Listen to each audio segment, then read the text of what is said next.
Use करने वाली खबर है उसको थोड़ा एनालाइज करते हैं और उसके डेप्थ तक पहुंचते हैं। और वो है हमारे साथ नीलेश गुप्ता जी जुड़ रहे हैं, विजय सेल्स के टॉप मैनेजमेंट।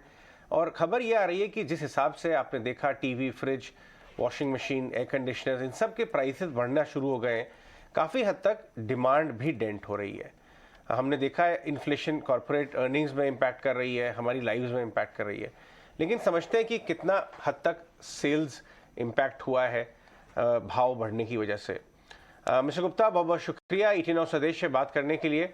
हमें अर्ली रिपोर्ट्स ये आ रही हैं कि अब जो है महंगाई जो है वो पिंच करने लगी है और डिमांड डिस्ट्रक्शन हो रहा है। क्या आपको भी इंक्वायरीज में और एक्चुअल कन्वर्जन में गैप नजर आ रहा है? देखिए, गुड मॉर्निंग। जो मेरा ख्याल है वो मेरे ख्याल से थोड़ा सा हम जल्दी कर रहे हैं। ओके। जहां तक इस बार दो चीजें हुई है। इस बार समर बहुत जल्दी स्टार्ट हुआ था। नॉर्मली समर स्टार्ट होता है मार्च के मिड में, और इस बार समर स्टार्ट हो गया था mid of sorry normally mid April में स्टार्ट होता है, इस बार मिड मार्च में स्टार्ट हो गया था। And the summer was very very aggressive this time. तो उस वजह से क्या बहुत गर्मी ज्यादा पड़ी। तो मार्च का हमारा लास्ट 15 दिन का सेल जो समर प्रोडक्ट्स हैं, एसी, रेफ्रिजरेटर और कूलर, वो बहुत अच्छे हुए। और अप्रैल में जो मई में पीक होता है वो अप्रैल में इस बार पीक हुआ था। तो अप्रैल का जो महीना गया वो बहुत अच्छा गया। उस वजह से क्या हुआ कि मई जब आया तो मई का महीना खराब नहीं था। अगर मैं 2019 से कंपेयर भी करूं, मैं 20 और 21 कंपेयर ही नहीं करूंगा बिकॉज उस वक्त कोविड थे, बट मैं अगर 19 जो नॉर्मल साल था उससे भी कंपेयर करता हूं तो भी मई का महीना बहुत अच्छा था।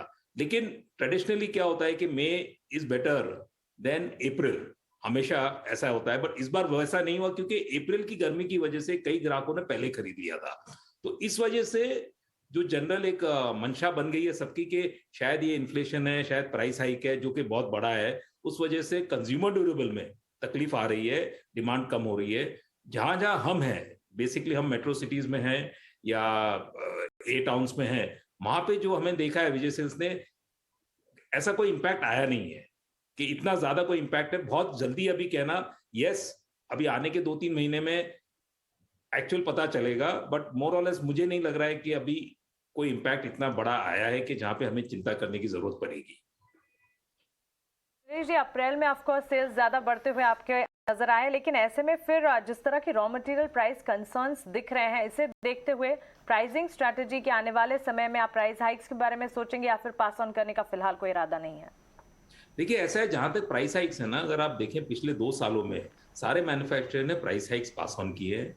और अगर आप एवरेज एनालाइज करेंगे, हमारी नॉर्मली इलेक्ट्रॉनिक्स इंडस्ट्री में प्राइस कम होते हैं। इस बार बहुत सालों के बाद पिछले 2 साल में तकरीबन 15 से 20% प्राइस की बढ़ोतरी हुई है।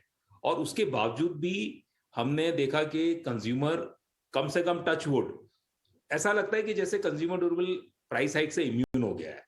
और उसका मैं रीजन बताता हूं। उसके दो प्राइमरी रीजन है। एक तो जितनी भी अब प्रोडक्ट्स हम बेचते हैं, चाहे वो मोबाइल हो, टेलीविजन हो, फ्रिज हो, वॉशिंग मशीन हो, एयर कंडीशनर हो या किचन के अप्लायंसेस हो, वो सब अब बहुत जरूरी चीज हो गई है। मतलब कोई भी अब इन चीजों के बने बगैर रह नहीं सकता है। तो ये एक रीजन है। सेकेंड रीजन जो दूसरा ये है कि EMI ऑफर्स बहुत अच्छे आने लग गए हैं।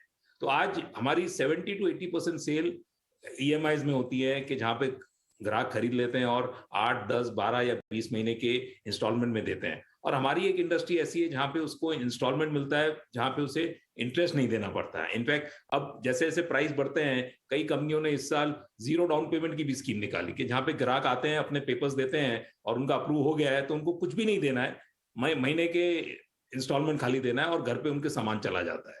तो ये दूसरी चीज है जिसकी वजह से कंज्यूमर ड्यूरेबल में प्राइस का हाइक का इतना फर्क नहीं आता है। और तीसरा अब जो मेजर एक और चीज आ रही है वो सोशल स्ट्रक्चर में, अगर आप स्टेटा में स्ट्रक्चर में देखें तो अब पहले 15-20 साल पहले अगर आप देखते थे, we used to have only single income household. आज मल्टीपल इनकम हाउस होल्ड हो गए, यहां तक कि आप कई ऐसे घर देखेंगे जहां पे अगर 4 आदमी है तो चारों कमा रहे हैं। तो आई थिंक ओवरऑल देखते हुए और कंज्यूमर ड्यूरेबल की जरूरत को देखते हुए ये इंडस्ट्री थोड़ा सा महंगाई से परे हो गई है।